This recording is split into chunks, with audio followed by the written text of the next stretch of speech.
السلام علیکم ورحمت الله وبرکاتو. ډیر ملګري راپاسي او په دې رول باندې ویډیوګانې جوړوي چې دا خو کافر خپل ماشومان د کوڅو موسونه سنبال ساتئ.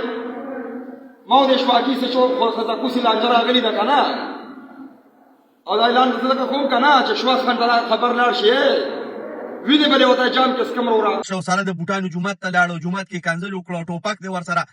و د خدای ظالمانو د دې انکوایري دې وشي چې د چا دوره مجبوره کړه چې د جومات ته لاړو، سره د بوټانو لاړو، سره د ټوپکه لاړو، په جومات کې کنځل وکړو، یو سیچوله چیلنج ورکوي چې ته راشه اوس درنه زه تپوس کومه. دې حد ته چا ورسو؟ بل به داسې یو کامي لکه د پښتنو په شان چې په مسلمان په اسلام باندې به میني، داسې مسلمان شته بغیر د پښتنو نه چې په اسلام باندې د حضرت محمد صلی الله علیه و آله وسلم په ناموس باندې ځان قرباني. د پښتنو نه به یو ښه کام داسې راپاسي او په اسلام باندې به میني. پښتانه په دنیا کې د ټولو نه زیات په اسلام باندې مین خلک دي، د اسلام دپاره قربانېدو والا خلک دي.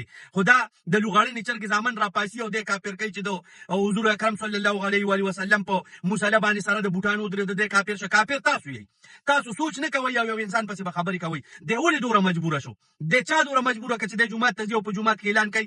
د صحابه علاقه باندې یو ویسیچو ما اورېدلي خو مې نه دي، وایي چې یو سړی به چې اوویشته نو لا بړه او په لته به ووو او ګواته به یې کنځل وکړه چې دومره دې مجبوره کړه چې په تا باندې ډز وکړو. دا وروره مړه خو بس څوک تپوس والا نشته، خو بس هر یو سړی به راپاسي او چې کوم مظلوم وي په هغه باندې به تنقید کوي.